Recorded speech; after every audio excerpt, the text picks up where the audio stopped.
A vida de Helena Pavlovna, bibliotecária de uma pequena cidade do interior, seguia um ritmo tranquilo e previsível, como as páginas amareladas dos livros que organizava há anos. O divórcio 3 anos antes havia deixado marcas profundas não apenas em seu coração, mas em toda a sua rotina. Traída pelo marido com uma colega de trabalho, ela aprendeu a conviver com a solidão, transformando-a em uma espécie de escudo contra o mundo exterior. Sua rotina era um refúgio, as manhãs na Biblioteca Municipal número 7, onde o cheiro de papel envelhecido e o farfalhar discreto das páginas criavam uma atmosfera de paz. As tardes em seu apartamento modesto no 5º andar de um prédio na periferia, onde o silêncio era seu único companheiro. Os vizinhos cochichavam às suas costas, achando-a estranha por sua reserva, mas Helena pouco se importava. Com seus cabelos castanhos sempre presos em um coque impecável e vestidos sóbrios, ela passava despercebida, como uma personagem secundária de um romance antigo discreta, porém com uma profundidade que poucos notavam. Não era timidez, mas uma espécie de resiliência silenciosa, forjada pelo tempo e pelas decepções. As pessoas a seu redor viviam em um ritmo acelerado, preocupadas com aparências e fofocas, enquanto ela preferia a companhia dos livros, onde as histórias eram mais intensas do que sua própria realidade. As noites em seu apartamento na Rua dos Lipas eram sempre iguais, um jantar simples, sopa ou batatas com legumes refogados, uma xícara de chá e uma poltrona desgastada junto à janela, onde mergulhava em novas narrativas. Os livros eram suas janelas para outros mundos, cheios de aventuras, paixões e descobertas que contrastavam com a monotonia de seus dias. Mas ao fechar cada volume, uma sensação de vazio a invadia, como se algo essencial lhe faltasse. As ligações esporádicas da mãe, que morava em uma cidade próxima, não preenchiam aquele espaço interno. Aos 36 anos, enquanto muitas mulheres da sua idade já tinham família e filhos, Helena via no espelho uma mulher cansada, com olheiras fundas e um sorriso raro. Sua existência parecia uma linha reta, sem surpresas, como um trem de carga que segue infinitamente pelos mesmos trilhos. A traição do marido, Alexei, não havia destruído apenas seu casamento, mas também sua autoconfiança. "Você é demais correta, Lena. Com você entediante" foram suas últimas palavras, ecoando em sua memória como uma sentença. Ele partiu com uma colega mais jovem, deixando para trás apenas o apartamento e uma ferida aberta. Desde então, Helena se convenceu de que não merecia felicidade, como se o amor fosse um privilégio reservado a outras pessoas.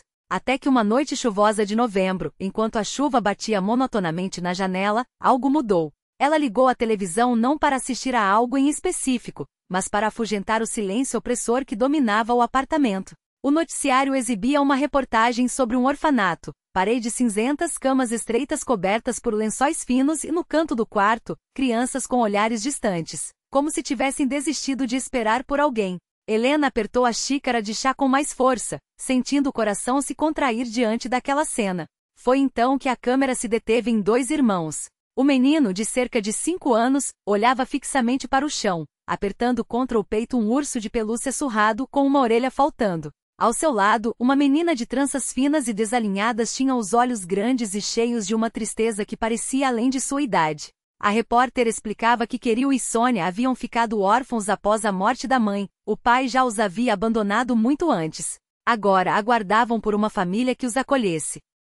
Algo naquela imagem tocou Helena de maneira inexplicável. Os punhos cerrados das crianças, seus olhares perdidos mas ainda assim teimosos, como se guardassem uma esperança que elas mesmas não compreendiam, penetraram fundo em sua alma. Ela não conseguia desviar os olhos da tela. Kirill, com seu queixo firme, parecia ao mesmo tempo forte e frágil.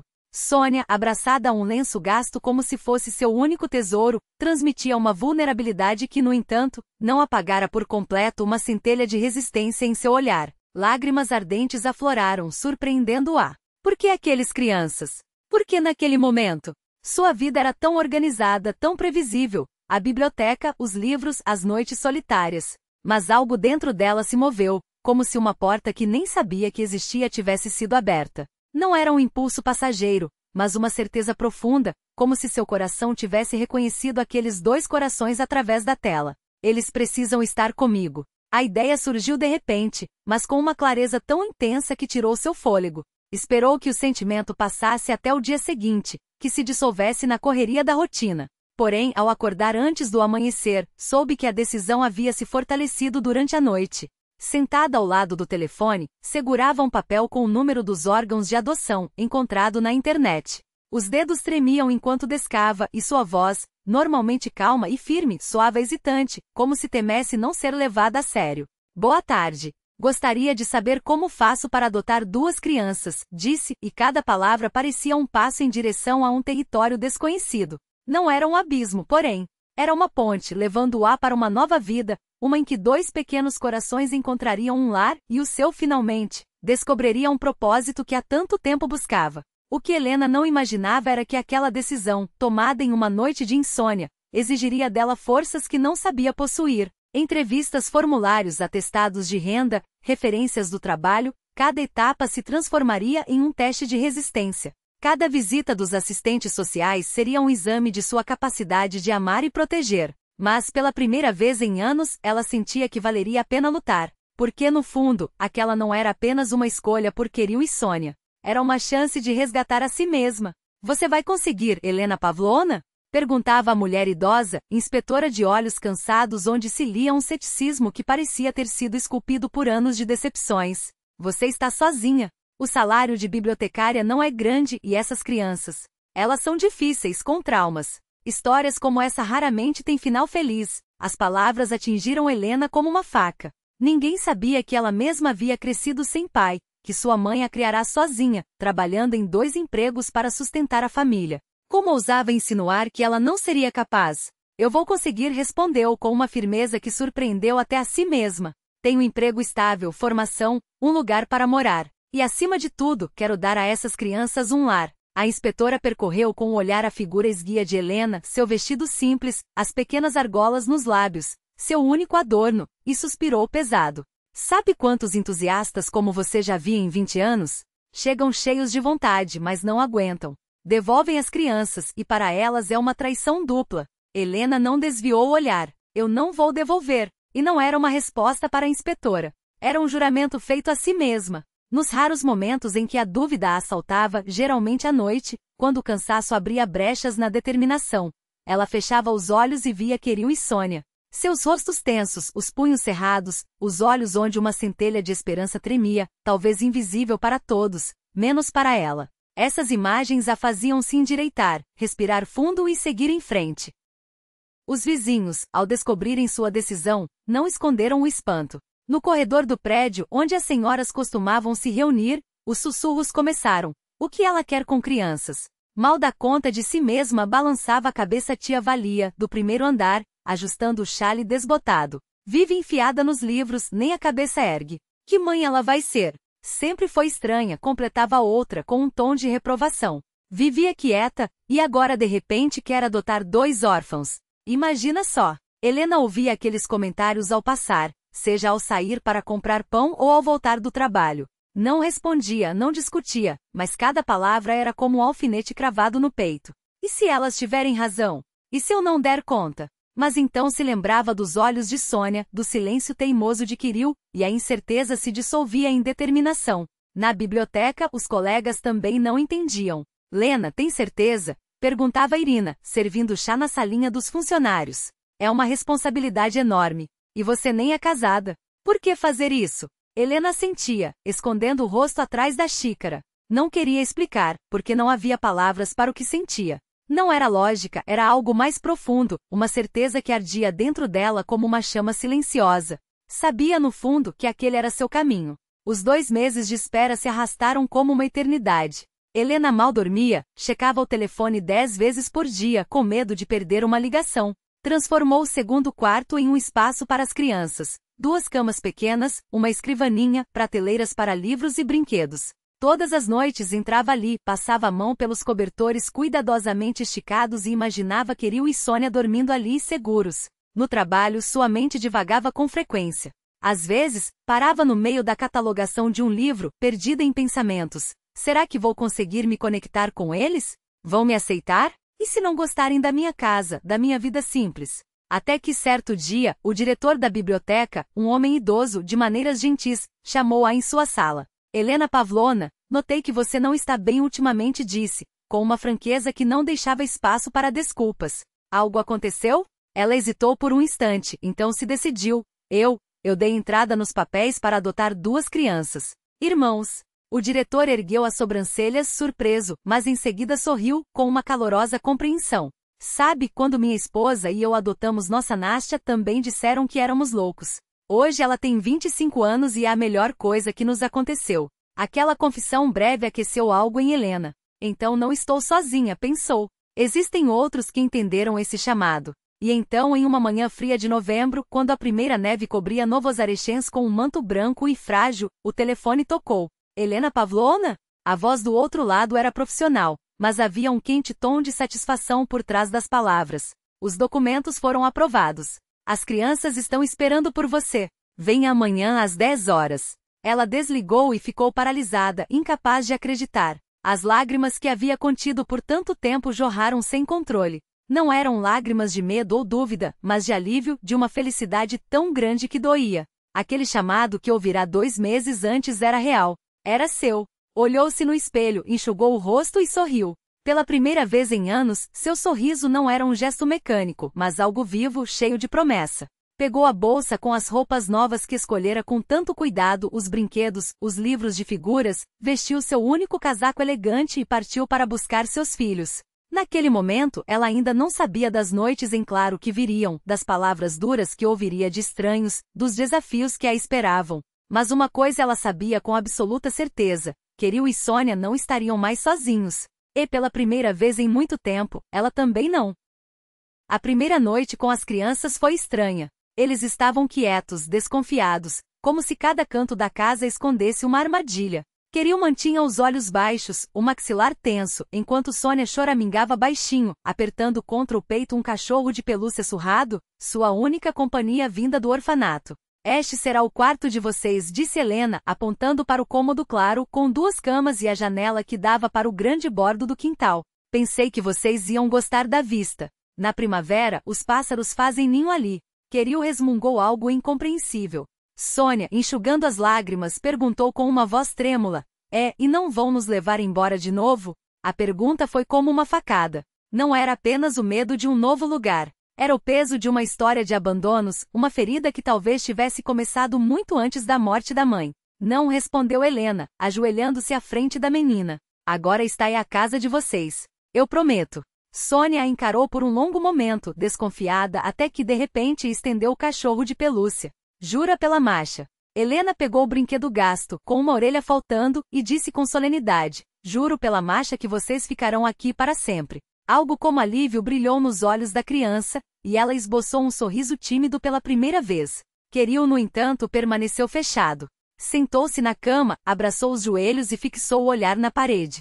Querem comer? Tentou Helena, buscando quebrar o gelo. Não estou com fome, respondeu o menino, seco. Eu também não, ecoou Sônia, embora seus olhos tivessem brilhado por um instante. Helena não insistiu. Sabia que precisavam de tempo, que a confiança não se constrói em um dia.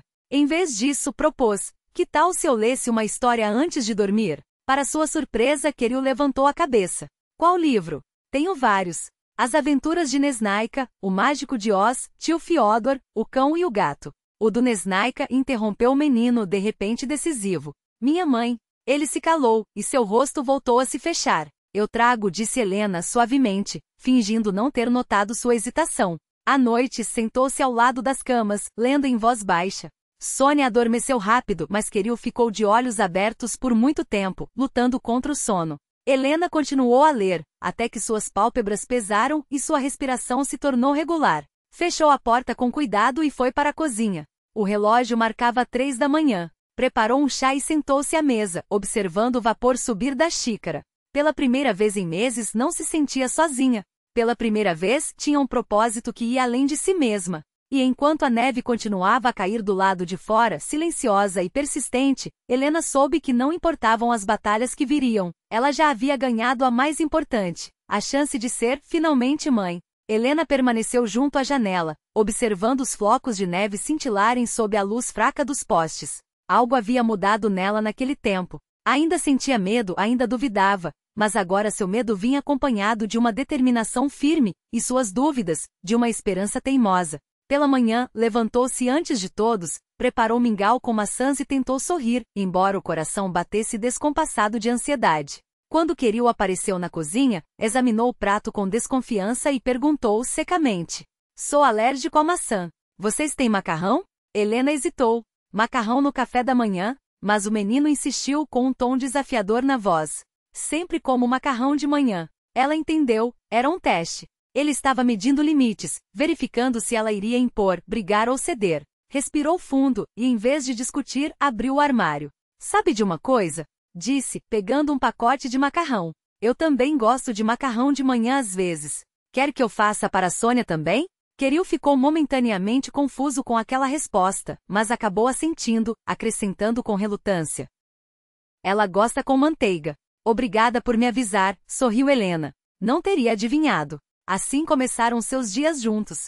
Ela aprendeu a preparar o que as crianças gostavam. Queril, de fato, adorava macarrão. Sônia, maçãs. À noite lia-lhes contos de fadas, Cinderela, O Gato de Botas, e sua voz, normalmente firme, ganhava uma doçura inesperada. Os vizinhos, porém, não se calavam. Uma cuco que pegou 2 órfãos cuspiu a senhora do primeiro andar quando Helena passou com as crianças. Ela fingia não ouvir, mas à noite, quando o cansaço apertava, a insegurança voltava. "E se eu não der conta? E se eles estejam pior comigo?" Mas ao olhar os 2 dormindo, Queril com o rosto franzido mesmo no sono, Sônia abraçada ao ursinho gasto, repetia para si mesma: "Não há volta. Agora somos uma família, por mais estranho que pareça aos outros." Queril era teimoso. Podia passar horas em um canto, de braços cruzados, se algo não saísse como queria, recusando-se até a falar. Sônia, por sua vez, era assustadiça. Estremecia com barulhos altos e se escondia atrás de Helena se algum desconhecido entrava em casa. Sentia-se entre 2 fogueiras, tentando encontrar um caminho para cada um, tentando dar-lhes o que nunca teve na própria infância. Os problemas começaram na creche Kolokowczyk. As educadoras reclamavam, Queril brigava, Sônia era silenciosa demais, não participava das brincadeiras. Nas reuniões, os outros pais olhavam Helena de lado, como se a culpa pela diferença das crianças fosse dela. "Coitados, o que se pode esperar?" Cochichavam as mães de casacos caros atrás de suas costas. Ela engolia os comentários, mas cada olhar, cada sussurro, doía como uma faca. À noite devorava livros sobre criação de filhos, procurando respostas. A exaustão pesava como chumbo, mas desistir não era uma opção. Via como Queril e Sônia se agarravam um ao outro, como o medo de serem abandonados novamente os mantinha unidos, e isso lhe dava forças para seguir. Uma noite Sônia acordou gritando, aterrorizada por um pesadelo. Helena correu até ela, e a menina, soluçando, se apertou contra seu corpo. "Tinha um homem mau lá", sussurrou, trêmula. Ele gritava com a mamãe e ela chorava. Helena afagava seus cabelos, sentindo o pequeno corpo tremer. "Foi só um sonho, querida. Só um sonho." Mas no fundo sabia, não era apenas um sonho. Era uma memória real, cruel, de algo que haviam vivido antes. Naquela noite, pela primeira vez, sentiu uma raiva ardente, contra aquele homem desconhecido que havia machucado sua mãe, contra o destino que havia quebrado aquelas vidas, contra um sistema que falhara em protegê-las. Algo se transformou dentro dela. Parou de questionar sua escolha. Tornou-se mãe não por sangue, mas por decisão, pelo direito de quem está disposto a lutar, amar e defender aquelas crianças até o último suspiro. Certos dias, porém, a realidade a confrontava de maneiras inesperadas. Uma tarde, enquanto arrumava a cozinha, ouviu as crianças sussurrando no quarto. Sônia abraçou Queril e disse: "O vovô vai nos encontrar." Helena estacou. Nunca haviam mencionado um avô. Aproximou-se com cuidado. "Do que vocês estão falando?" Queril franziu a testa e virou o rosto. Sônia, porém, olhava para ela com uma esperança estranha nos olhos. Naquela mesma noite, um carro preto parou em frente ao prédio. Deles desceu um homem de terno impecável, que se apresentou como advogado e disse querer conversar sobre as crianças. Helena tensa, mas o deixou entrar. O homem explicou que representava o Fundo Segunda Chance, uma organização beneficente, e que tinha informações sobre Queril e Sônia. "Eles têm um parente que deseja ajudar", revelou. O chão pareceu se abrir sob seus pés. Será que alguém estava reclamando as crianças? Será que poderiam tirá-las dela? O medo foi tão intenso que mal conseguia respirar. "Não estamos aqui para interferir em sua família", adiantou-se o advogado, como se lesse seus pensamentos. "Pelo contrário, queremos oferecer apoio material, psicológico. As crianças precisam de ajuda profissional para lidar com suas feridas." Helena exalou, tentando se recompor. Precisava entender melhor. No dia seguinte, marcou uma consulta com uma psicóloga e mergulhou em livros sobre trauma infantil. Era preciso desvendar o que havia por trás das palavras de Sônia sobre o vovô, e do silêncio obstinado de Queril. Quem era aquele parente misterioso? O que o ligava às crianças? O advogado voltou uma semana depois. Helena o aguardava com um nó no estômago, ensaiando perguntas que queimavam em sua mente. Queril e Sônia ficaram com a vizinha do terceiro andar, a única que oferecerá ajuda em vez de julgamento. O homem sentou-se à beira do sofá, recusou o chá e foi direto ao ponto. Queril e Sônia são netos de Grigori Ivanovich Sevastianov, fundador do Fundo Segunda Chance. Ele perdeu contato com o pai deles, Anton, há muitos anos. O advogado hesitou, procurando as palavras. Depois de circunstâncias complicadas. Grigori Ivanovich viu por acaso a mesma reportagem que a senhora. Reconheceu os netos, cuja existência nem sequer sabia. Helena ouviu tudo isso abraçada a si mesma, como se tentasse se proteger de um frio que se espalhava por dentro. Então as crianças tinham um avô vivo, um homem rico, com recursos para lhes dar muito mais do que ela jamais poderia com seu salário modesto de bibliotecária. Ele queria levá-los embora. Sua voz tremia ao perguntar: ele vai tirá-los de mim?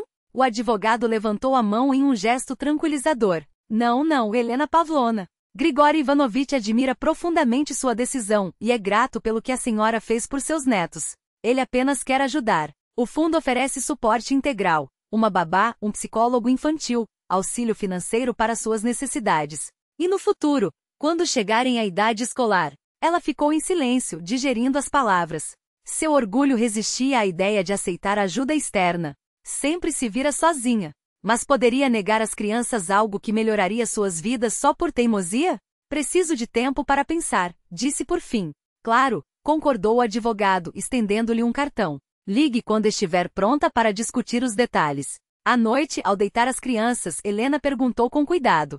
Sônia, você falou de um vovô. Você se lembra dele? A menina congelou, apertando com mais força seu cachorro de pelúcia. Queril, na cama ao lado, sentou-se de repente, como se pronto para intervir a qualquer momento. A mamãe contava, respondeu Sônia, baixinho.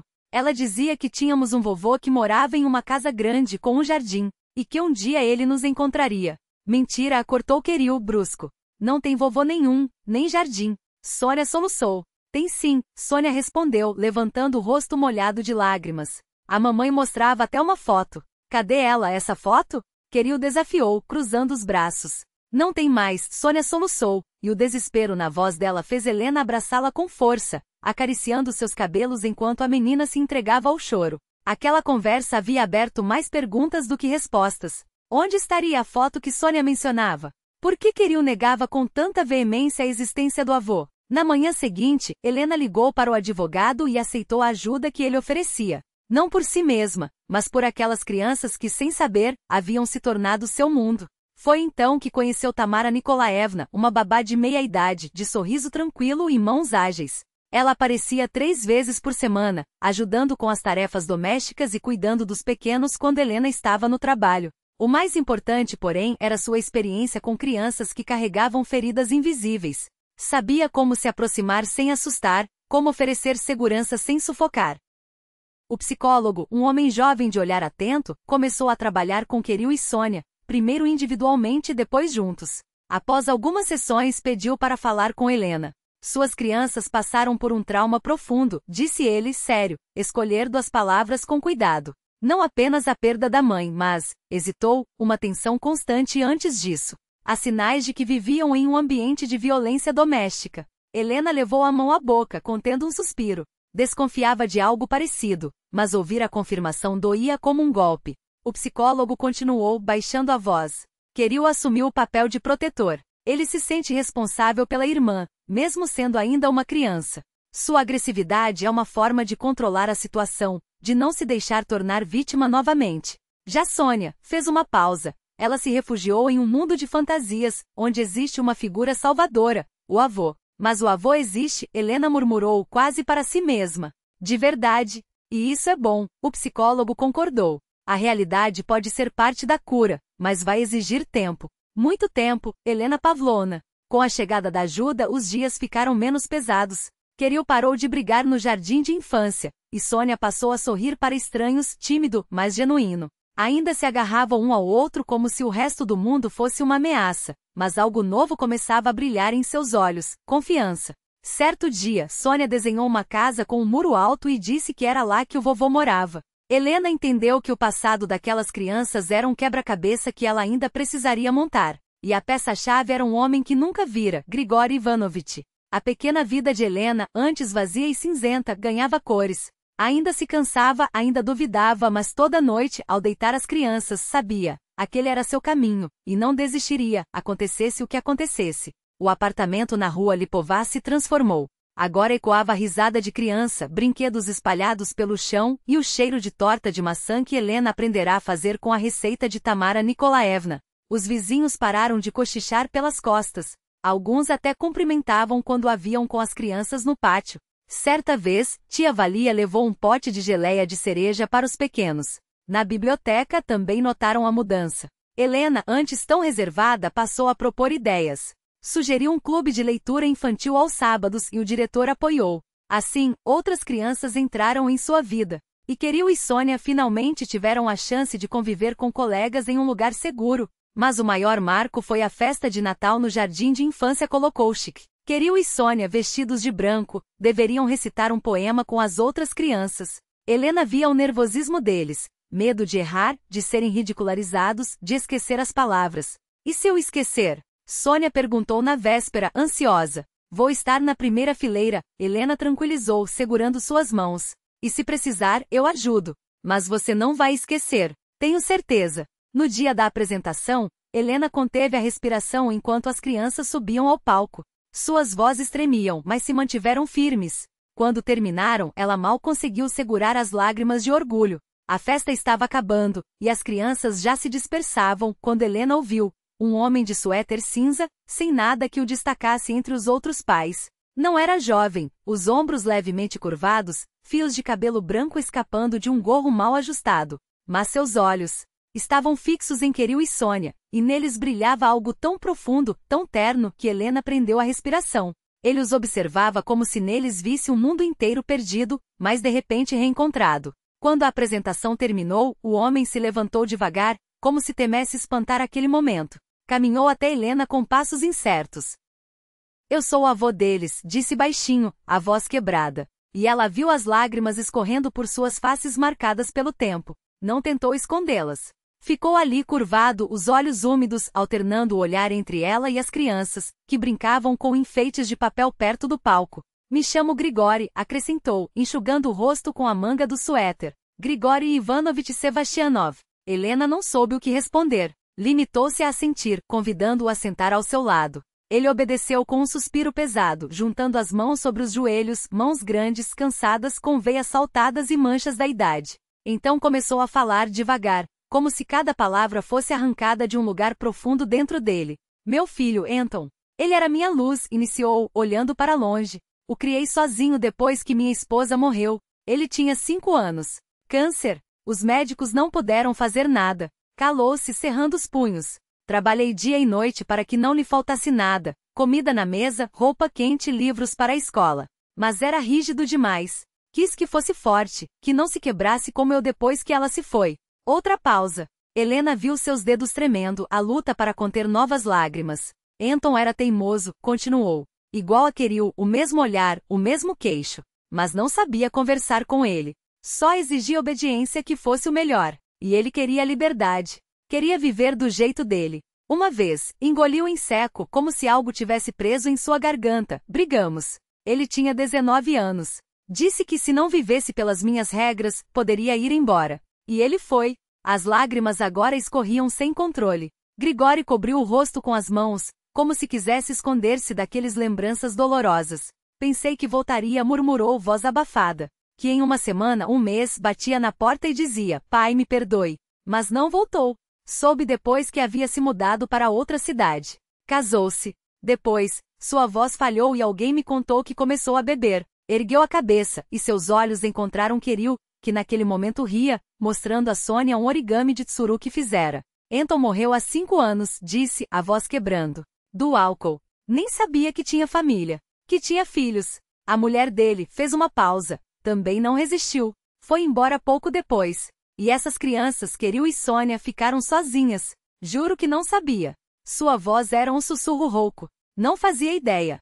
Aquele medalhão que ele carregava todos esses anos, o Anton jovem e perdido que partirá de casa com o coração ferido, e depois Queril e Sônia, abandonados pelo destino, mas ainda se agarrando à vida, ao calor que mal tinham. Foi no noticiário na televisão que os vi pela primeira vez, continuou Grigori, enxugando as lágrimas. Liguei as notícias como sempre, e de repente ali estava ele. Queril. Uma cópia exata de Anton quando criança. O mesmo nariz, os mesmos olhos. Quase me engasguei. Depois mostramos Sônia, e então entendi. Eram meus netos. Perdi meu filho, mas o destino me deu uma chance de encontrá-los. Ficou em silêncio, olhando para Helena com gratidão e dor nos olhos. Obrigado, disse baixinho. Obrigado por tê-los salvo quando eu não consegui. Helena balançou a cabeça, sentindo um nó na garganta. Foram eles que me salvaram, sussurrou, e sua voz falhou. Estavam sentados num pequeno cômodo nos fundos do palco, onde as educadoras guardavam os adereços das apresentações infantis. Grigori tirou do bolso um lenço, enxugou o rosto e ofereceu a Helena um chá do termo que trouxera consigo. Bebiam em silêncio, observando pela porta entreaberta Queril e Sônia correndo ao redor do palco, rindo, discutindo sobre qual tsuru de papel era o melhor. Eu fazia essas mesmas coisas com Anton quando ele era pequeno, disse Grigori, e havia amargura em sua voz. Barquinhos de madeira, aviõezinhos de papel, Helena ouvia, e seu coração se apertava de ternura e tristeza. Aquele homem idoso, que perderá o filho por causa de sua própria rigidez, agora via nos netos uma chance de consertar um erro antigo. Você me permite vê-los? Perguntou Grigori, e um lampejo de medo de ser recusado cruzou seus olhos. Eu sei que não tenho o direito de exigir, mas... Claro, respondeu Helena suave. Eles precisam conhecer o avô, principalmente Sônia. Ela sempre acreditou que você existia. Um sorriso inesperado iluminou o rosto de Grigori, fazendo-o parecer 10 anos mais jovem. Ela se lembra de mim? Não exatamente, explicou Helena. Mas a mãe dela falava de você, da casa com o pomar. Grigori assentiu, e seus olhos brilharam novamente. Sim, tem uma casa no campo, com um pomar de maçãs. Anton adorava brincar lá quando era criança. Na hora de ir embora, Grigori pegou a sacola de presentes que trouxera para as crianças e saiu com eles. Caminhava ao lado de Helena carregando os pacotes pesados, enquanto Queril e Sônia corriam à frente, olhando para trás de vez em quando. Helena observava aquela cena, as crianças, Grigori, o início tímido de uma família que se formava, e pela primeira vez em muito tempo, sentiu que não estava sozinha. Seu isolamento, seu silêncio, seu vazio se dissolviam naquele instante, naquele espaço sobre a estrada coberta de neve, naquele obrigado silencioso que murmurou para si mesma, olhando para o homem que se tornará, sem querer, um raio de luz inesperado em sua vida. Eles vão saber que você é o avô deles? Perguntou ela baixinho. Grigori hesitou, acompanhando com o olhar as crianças que corriam adiante. Melhor aos poucos, respondeu. Não quero assustá-los. Que eu possa ser, por enquanto, apenas um amigo da família? Havia incerteza em sua pergunta e Helena sentiu. Sim, é o certo a fazer. Com o tempo contaremos tudo. Na porta do prédio, Queril parou, examinando Grigori com desconfiança. E você quem é? Perguntou, direto como só as crianças sabem ser. Um velho conhecido da sua mãe, respondeu Grigori. Helena notou como ele disse sua mãe de forma natural, sem forçar. Meu nome é Grigori Ivanovich. Pode me chamar de tio Grisha. Queril continuou a observá-lo, mas Sônia se aproximou de repente e perguntou. Você sabe fazer tsurus de papel? Grigori sorriu. Sei. E não são só tsurus. Posso mostrar, se quiserem. Quero! Exclamou Sônia. E pela primeira vez, Helena viu em seus olhos algo que antes faltava, a alegria despretensiosa de uma criança. Em casa, Grigori espalhou sobre a mesa os presentes, laranjas, chocolates, um livro novo de figuras, e depois pegou uma folha de papel, começando a dobrar enquanto explicava cada passo. Queril fingia indiferença, mas aos poucos foi se aproximando até ficar ao lado de Sônia, hipnotizado pelos dedos de Grigori. Pronto, é assim que se faz um tsuru, disse Grigori, finalizando o último movimento. Se puxar levemente a cauda, ele até bate as asas. Sônia bateu palmas entusiasmada e Queril, não resistindo, esticou a mão. Posso tentar? Helena, observando da cozinha, sentiu um nó na garganta crescer. Naquele momento entendeu que uma família de verdade estava se formando diante dela, inesperada, nascida dos fragmentos de vidas quebradas, mas não menos real por isso. Naquela noite, depois que Grigori foi embora, Queril aproximou-se de Helena pela primeira vez e a abraçou sem motivo. E Sônia, já sonolenta, perguntou. Mamãe, o tio Grisha vai voltar? Mamãe. Uma palavra que Helena já não esperava ouvir. Soou tão natural, tão certo, que seus olhos se encheram de lágrimas. Sim, querida, sussurrou ajustando o cobertor. Com certeza ele voltará. Aquele encontro mudou tudo. Grigori passou a fazer parte de suas vidas com cuidado, sem pressa, sem se impor, mas deixando claro que não iria embora. Não os abandonaria como um dia abandonara o filho. Aos poucos, perdeu o medo de se sujar e ria enquanto o vento balançava seus cachos claros. Grigori observava os dois com uma expressão que misturava orgulho e uma dor antiga, como se aquele momento de felicidade simples fosse também um pedaço de algo que ele havia perdido e agora reencontrava de forma diferente. Helena sentou-se ao seu lado no banco de madeira, envolta em um xale que cheirava a lavanda seca. Eles são assim quando não há ninguém olhando, comentou baixinho. Como se o mundo fosse só deles. Grigori assentiu, os olhos ainda fixos nas crianças. Crianças deveriam ser sempre assim, livres, sem medo de errar, de falar alto, de ocupar espaço. Ela sorriu, mas havia uma sombra em seu olhar. Às vezes me pergunto se estamos fazendo certo. Se um dia eles vão entender por que a vida deles foi tão fragmentada. Ele virou-se para ela, sério. Helena, olhe para eles agora. Apontou com o queixo para o jardim, onde Queril ensinava Sônia a equilibrar-se em um tronco caído. Eles estão aprendendo a confiar em si mesmos, nos outros, no futuro. Isso não é fragmentado. Isso é reconstruir. As palavras ecoaram nela como uma verdade que ela própria ainda não ousara nomear. Reconstruir. Não apagar o passado, não fingir que as cicatrizes não existiam, mas tecer algo novo a partir dos fios que restaram. Naquela noite, enquanto as crianças dormiam exaustas no quarto de hóspedes, Sônia abraçada a um ursinho de pelúcia que Grigori lhe dera, porque toda menina precisa de um guardião noturno, e Queril com a fotografia dos pais debaixo do travesseiro, os dois adultos ficaram na varanda, ouvindo o canto dos grilos.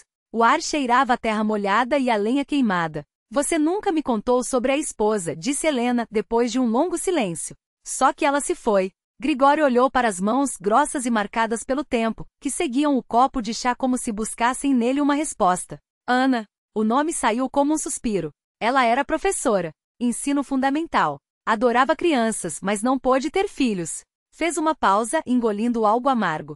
Quando Anton nasceu, foi como se o mundo dela se iluminasse. E depois que ele foi embora, ela simplesmente apagou. Não de uma vez.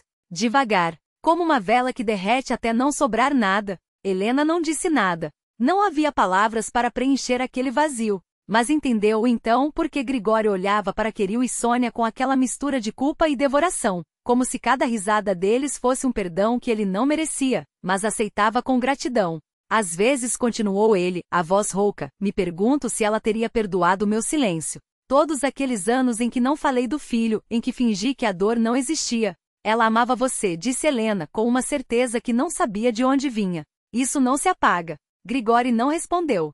Mas quando ela se levantou para ir dormir, ele segurou sua mão por um instante, não como um gesto de despedida, mas como quem se agarra a uma âncora antes de mergulhar em águas profundas. No dia seguinte, enquanto preparavam o café da manhã, Sônia correu até eles com um buquê de margaridas colhidas no jardim. Para vocês dois, anunciou, distribuindo as flores desajeitadamente entre Helena e Grigori.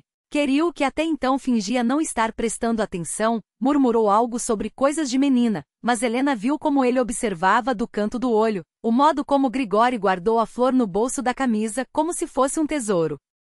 Era assim que a cura começava, pensou ela. Não com gestos grandiosos, mas com margaridas murchas no bolso, com risos no jardim, com silêncios que já não doíam tanto.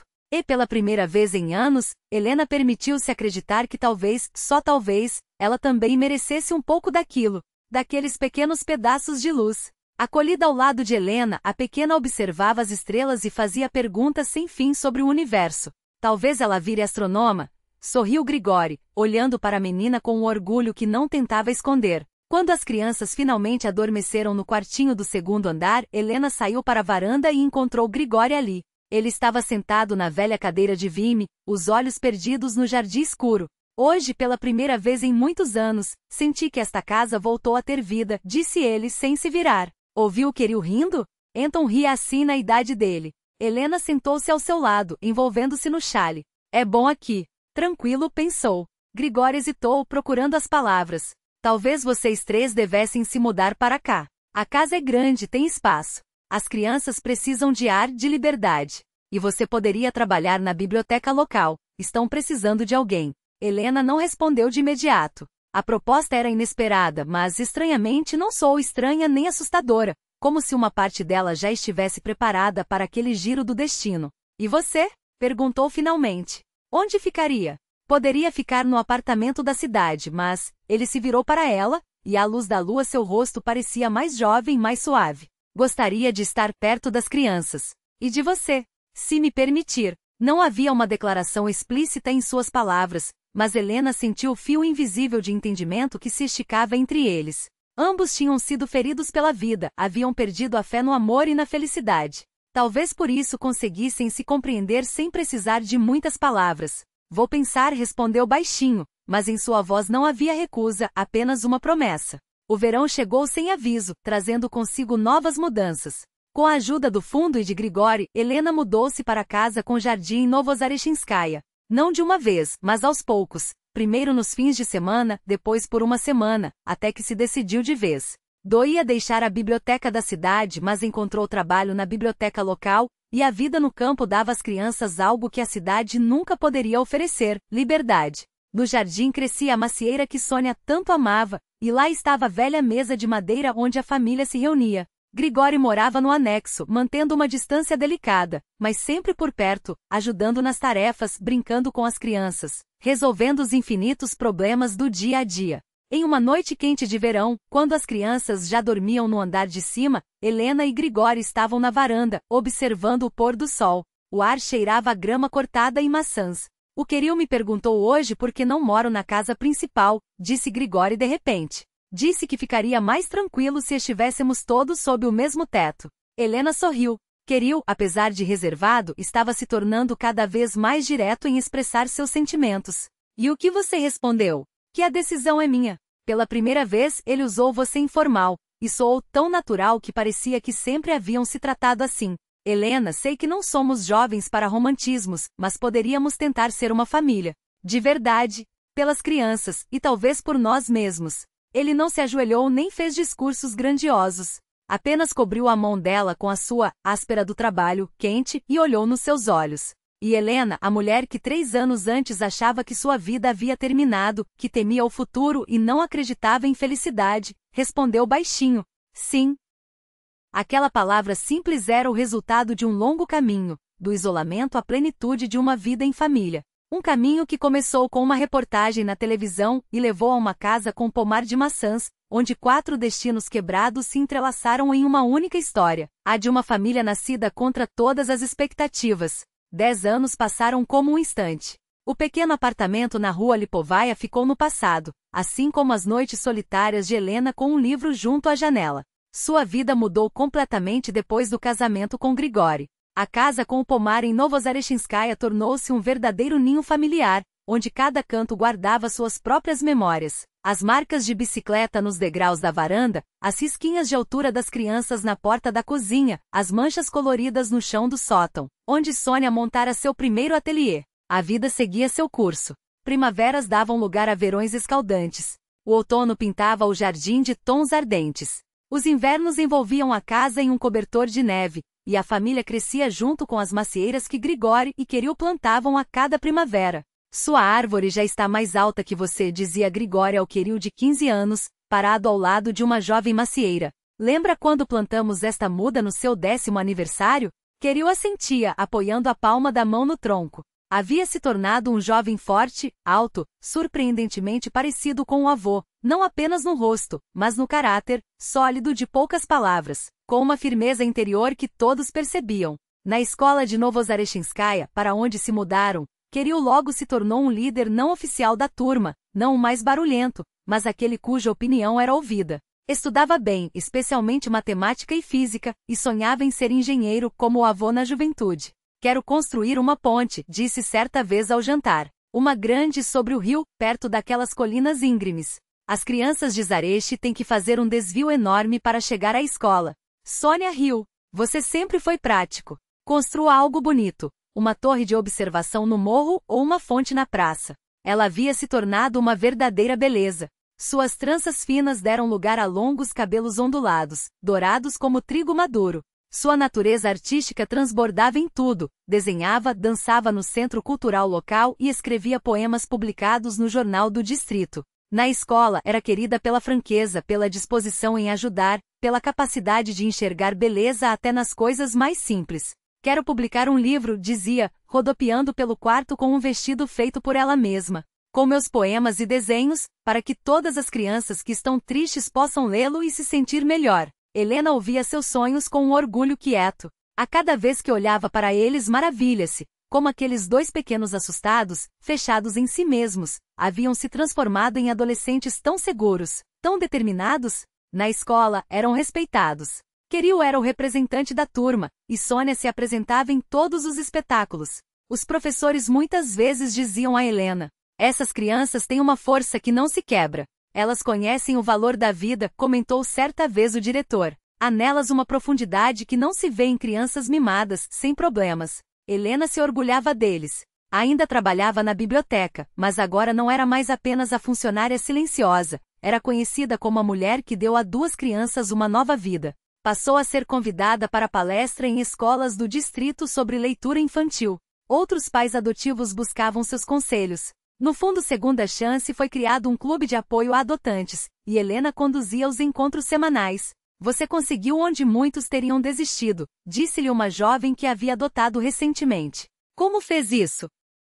Helena refletia, sem encontrar uma resposta simples. Como explicar em palavras o caminho que haviam percorrido como família? Como falar das noites em claro, das lágrimas de impotência, dos momentos de desespero em que achava que não daria conta? Do primeiro sorriso de Sônia, daquele dia em que Queriu, pela primeira vez. Do dia em que Queriu, pela primeira vez, a chamou de mãe. Das pequenas, mas fundamentais vitórias na batalha contra os medos e traumas infantis.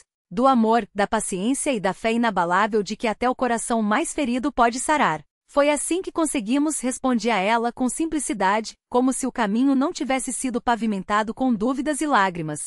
Grigori entrou em suas vidas de maneira tão natural que parecia sempre ter feito parte dela.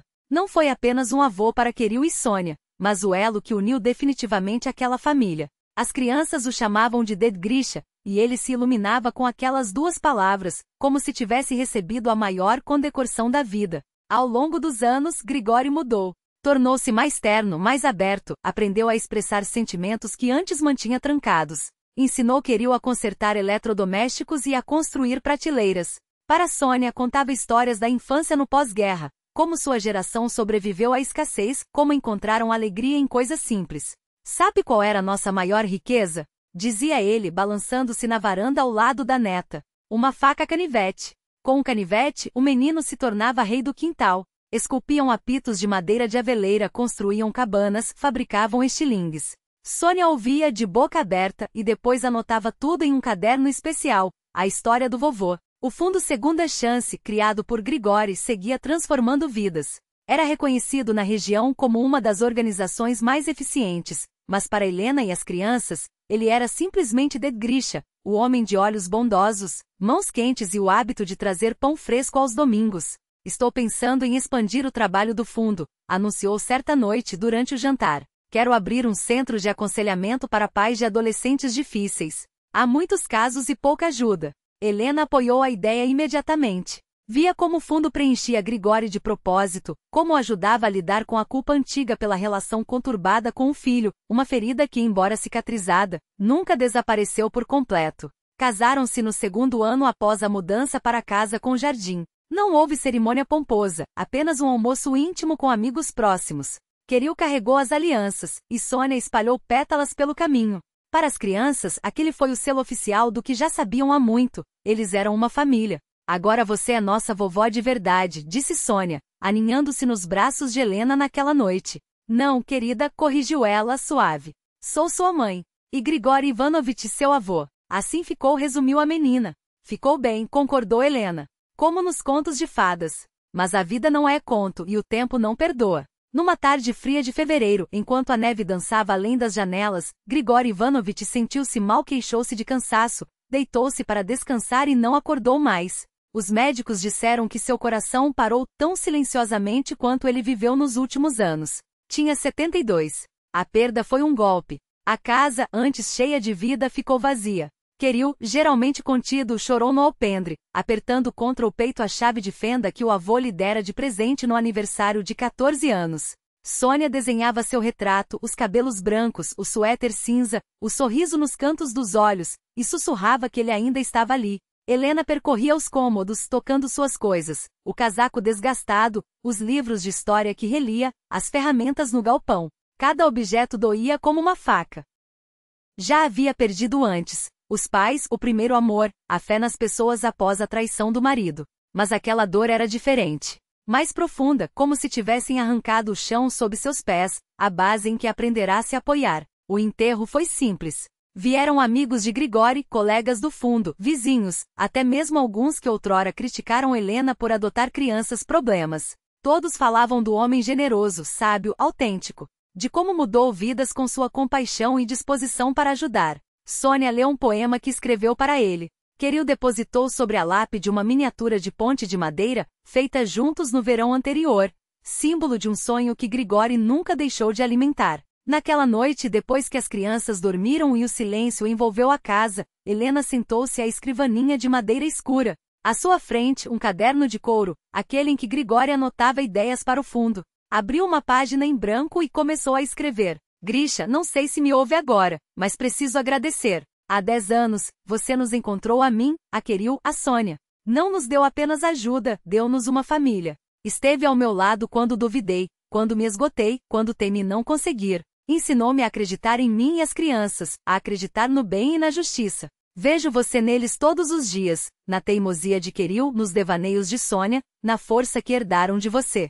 Partiu, mas deixou tanto que jamais poderei retribuir por completo. Obrigada por me encontrar. Obrigada por ficar. Fechar o caderno não fechou a dor. Feridas assim não cicatrizam rápido. Mas a vida seguia. Queril e Sônia voltaram à escola, Helena, à biblioteca. Falavam cesso de Grigori, riam de suas piadas, repetiam seus conselhos. O fundo que ele criou continuou ativo, e Helena assumiu parte das responsabilidades, ajudando outras famílias como um dia foram ajudados. Era uma forma de mantê-lo presente, de honrar seu legado. O vovô gostaria que fossemos fortes, disse Queril certo dia. E eles eram. Ele ingressou na universidade no curso de engenharia, conquistou uma bolsa de estudos e tornou-se um dos melhores alunos. Sônia preparava sua primeira exposição, retratos de crianças de orfanatos, obras tocantes que faziam refletir sobre aqueles que cresciam sem amor parental. Helena olhava para os filhos e compreendia, Grigori lhes deixará mais que memórias. Deixará a força para seguir adiante, para construir suas vidas sobre alicerces sólidos, amor e apoio mútuo. Todo outono, plantavam uma nova macieira no jardim em sua homenagem. E sempre que o vento sussurrava nas folhas, Helena sentia que ele estava por perto, sorrindo em silêncio por suas conquistas, por seu trabalho conjunto, por sua família. Sua vida, que começara na solidão, transbordava agora. Graças às crianças. Graças a Grigori. Graças ao amor que aprenderam a dividir. Ao folhear velhas fotografias, às vezes se perguntava, o que teria sido se naquela noite não tivesse ligado à televisão? Se não tivesse visto a reportagem? Se tivesse calado, sem discar o número da assistência social? Mas o destino teceu outro desenho. Uma noite de outono, um noticiário ao acaso, uma decisão mínima, e toda uma existência se transformou. Não apenas a dela, mas a de Queril, Sônia, Grigori e agora das centenas de crianças ajudadas pelo Fundo Segunda Chance. Às vezes, os rumos mais importantes começam com um gesto pequeno, um passo na escuridão, uma escolha feita pelo coração, não pela razão. Helena já se vira fraca, invisível, incapaz de atos corajosos. A vida provou o contrário. Em sua história simples, distante dos holofotes, residia uma verdade profunda. As maiores revoluções nascem do amor e dos ousados que ousam amá-lo de volta. Não era uma história de feitos heróicos ou conquistas retumbantes. Era daquelas que os grandes livros guardam entre suas páginas, silenciosas mas eternas. A coragem de ser quem se é, a bravura de amar apesar do medo de perder, a força de erguer os outros quando mal se consegue ficar de pé. Nas noites em que as crianças já dormiam, Helena costumava sentar-se no jardim, debaixo das macieiras, e pensar que o mais belo da vida era justamente sua imprevisibilidade. A maneira como ela se vira quando menos se espera, como a dor pode florescer em felicidade, como o encontro ao acaso abre portas para universos inteiros de amor. Dizem que o tempo cura, mas algumas feridas não se fecham por completo. Elas se tornam parte de nós, Mudam nosso jeito de andar, nos fazem enxergar o mundo de outra forma. A primavera após a partida de Grigori chegou fria e demorada. As macieiras do jardim resistiram em florescer, como se também chorassem o homem que as plantara. Quando enfim os primeiros botões tímidos apareceram, Helena passava horas na varanda, observando o despertar do pomar. Às vezes Queril sentava-se ao seu lado em silêncio, cobrindo-lhe os ombros com um cobertor num gesto que já era ritual. Não falavam da perda, conversavam sobre o cotidiano, os estudos dele, os planos para o futuro. Mas Grigori estava presente em cada pausa, em cada palavra não dita. O primeiro teste real veio com os documentos. Descobriu-se que Grigori deixará um testamento, legando a casa e grande parte de sua fortuna a Helena, Queril e Sônia. Mas para ela, mais valioso que qualquer papel foi o caderno velho encontrado no cofre, com páginas desbotadas pelo tempo. Começando uma nova vida, escrevera Grigori Ivanovich 10 anos antes, no dia em que viu os netos pela primeira vez, numa apresentação no jardim de infância. Hoje encontrei o que perdi por minha própria tolice, uma família. Eles não me conhecem, mas estarei por perto. E talvez, um dia, acreditem que nunca os abandonarei. Aquelas linhas simples, traçadas com letra firme mas visivelmente trêmula, revelaram a Helena mais sobre Grigori do que anos de convivência. Um homem acostumado a guardar tudo dentro de si confidenciara ao papel o que não conseguia dizer em voz alta, o medo da rejeição, a esperança de uma segunda chance, o amor imenso por netos que mal conhecia. Ela decidiu que as crianças deveriam ler aqueles registros. Já eram adultos o suficiente para entender a complexidade dos laços humanos, o peso das escolhas, o custo dos erros. Sônia chorou ao ler as primeiras páginas, depois se calou, mergulhada no mundo dos pensamentos do avô. Queril, como sempre, manteve-se firme, mas empalideceu ao chegar às anotações sobre seu pai. Vejo Anton em cada gesto de Queril, escrevera Grigori. A mesma teimosia, a mesma franqueza. Mas no menino há uma luz que meu filho perdeu cedo demais. Talvez graças a Helena. Ela lhes dá o que eu não soube dar a Anton, o direito de serem eles mesmos. Ele amava meu pai, disse Queril baixinho, fechando o caderno. Apesar de tudo. E a você, acrescentou Sônia, abraçando-o, mais do que tudo. Aqueles escritos tornaram-se uma ponte entre passado e presente. Ajudaram as crianças a verem Grigori não apenas o avô bondoso, mas um homem complexo, com suas próprias feridas e equívocos, que encontrara forças para recomeçar. O fundo Segunda Chance tornou-se, para Helena, uma maneira de manter viva a conexão com ele. 3 vezes por semana, ela ia à sede regional, mergulhava no trabalho, orientava pais adotivos, auxiliava com a papelada, organizava apoio psicológico para famílias em crise. Você fala como quem já passou por isso, disse-lhe certa vez uma jovem, com olheiras fundas de noites mal dormidas. Segurava a foto de um menino de orfanato, de olhar desconfiado e lábios apertados em um gesto teimoso. Tenho medo de não dar conta, de desmoronar. Claro que você tem medo, respondeu Helena suave. Isso é normal. O estranho seria não ter medo. A mulher olhou-a surpresa. Mas como? Como lidar com isso? Helena escolheu as palavras com cuidado, recordando seu próprio caminho. Não se trata de não ter medo. Trata-se de agir apesar dele, um pouco a cada dia. Até que um dia você olha para trás e percebe que construiu algo que nem sonhava. Não eram apenas palavras bonitas para acalmar. Era sua própria verdade, forjada em anos de dúvidas, tropeços, pequenas vitórias e grandes decepções. A verdade de que a coragem real não está na ausência do medo, mas na capacidade de viver plenamente apesar dele. O trabalho no fundo não trazia apenas satisfação moral. Ao ver quantas crianças ainda aguardavam por uma família, Helena começou a pensar em ampliar a sua própria. Queril já estava na universidade, voltando para casa apenas nos fins de semana. Sônia terminava o ensino médio. A casa começava a ficar vazia demais. O que você acha de termos outro filho? Perguntou a Sônia certa noite, enquanto folheavam álbuns antigos. A menina refletiu, brincando com uma mecha de cabelo, gesto que herdara de Grigori. Você quer adotar alguém? Talvez, respondeu Helena, cautelosa. Acho que esta casa é grande demais para nós 3, especialmente quando você também for embora estudar. Sônia apoiou a cabeça em seu ombro. Um peso quente e familiar, que Helena aprenderá a valorizar mais que qualquer tesouro. Acho que o vovô ficaria feliz, disse simplesmente. E eu também. Não foi uma decisão definitiva naquela conversa, mas a semente estava plantada. Talvez sua história continuasse com uma criança que naquele exato momento, esperava em algum orfanato por uma família de verdade. A universidade transformou Queril. Tornou-se ainda mais focado, mas ganhou uma confiança nova nos gestos, no modo de falar. Quando voltava para casa, trazia desenhos, esboços, maquetes. Sua cabeça fervilhava de ideias que ansiava concretizar. Olha, mamãe estendeu sobre a mesa um enorme projeto. É um ponte sobre o Rio Rápido. Lembra que eu falava dela ainda na escola? O professor disse que a ideia é promissora, podemos propor à prefeitura. Helena olhava para os traços no papel, para o rosto animado do filho, e via nele o menino teimoso de 5 anos que apertava contra o peito um urso de pelúcia gasto, recusando-se a encarar estranhos. E ao mesmo tempo, o jovem homem de caráter firme e coração aberto em que ele se tornará. Ele estaria orgulhoso de você, murmurou. Queriu assentiu, engolindo o nó na garganta. Eu sei. Sempre que duvido, pergunto a mim mesmo o que ele diria.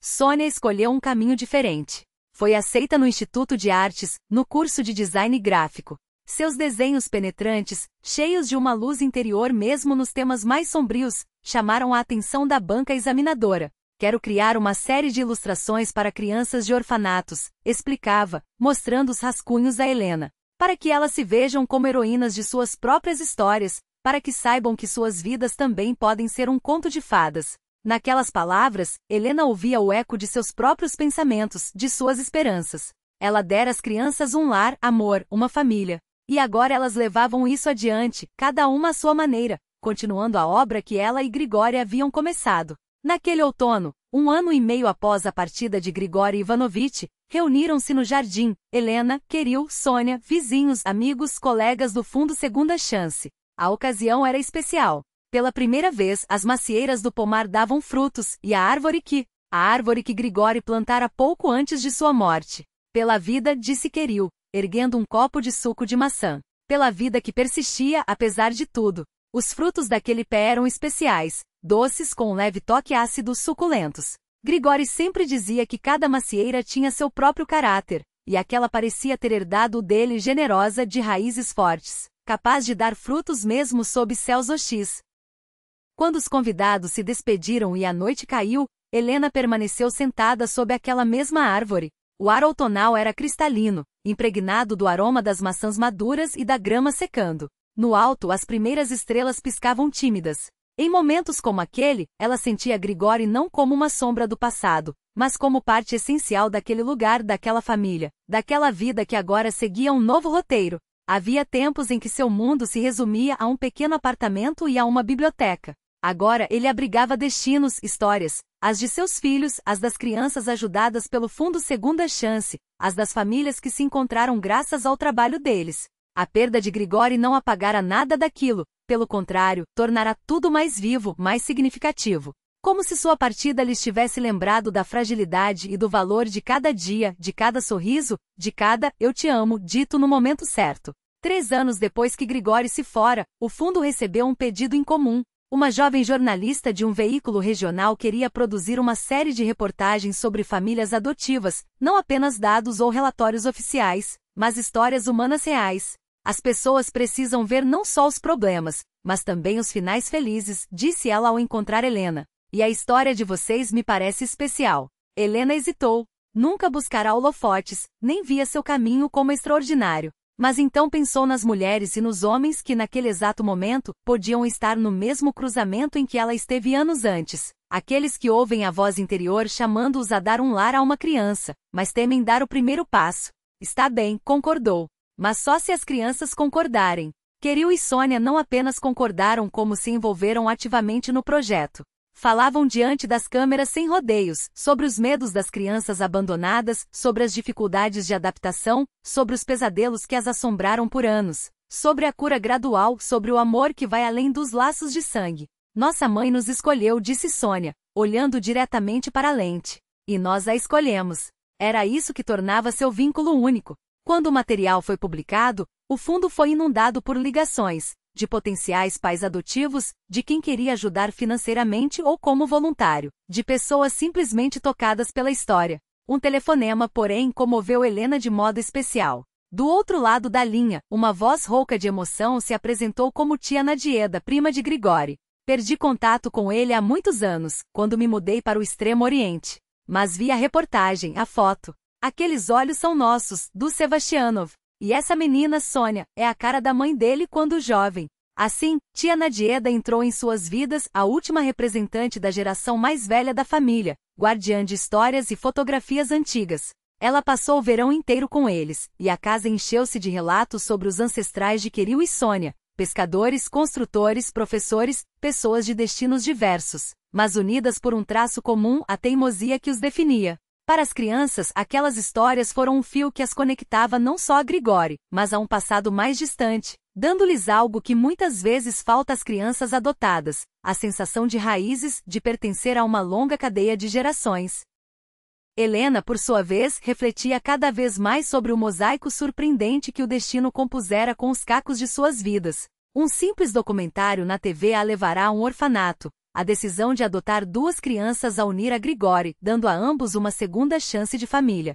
Sua perda comum não os destruíra e fortalecera o que haviam construído juntos. A vida não ficava mais fácil com os anos, ficava mais profunda. Trazia novas alegrias e novas dores, novos desafios e novas possibilidades. Mas no centro de tudo permanecia aquilo que Helena um dia vira nos olhos daqueles dois crianças assustadas, um amor mais forte que o medo, uma lealdade que não exigia laços de sangue. Uma família criada não por obrigação, mas pela escolha do coração. Todo outono, quando as maçãs amadureciam no pomar, Helena colhia as em uma grande cesta. Parte virava geleia e compotas, outra era distribuída entre vizinhos e amigos. Mas alguns dos frutos mais bonitos ela levava até o túmulo de Grigori, uma oferta simples ao homem que lhes ensinara o essencial. Nunca é tarde para recomeçar, nunca é tarde para abrir o coração, nunca é tarde para se tornar uma família. No caminho de volta, atravessando o Jardim das Macieiras, ela pensava no estranho paradoxo da vida. Às vezes, é preciso passar pela solidão para valorizar a proximidade. Às vezes, é preciso perder tudo para encontrar o que realmente importa. O destino não nos dá o que queremos, mas o que precisamos, costuma dizer Grigori. E olhando para as árvores plantadas por suas mãos, para a casa cheia de sua memória, para a vida que seguia graças ao seu amor, Helena sabia, ele estava certo.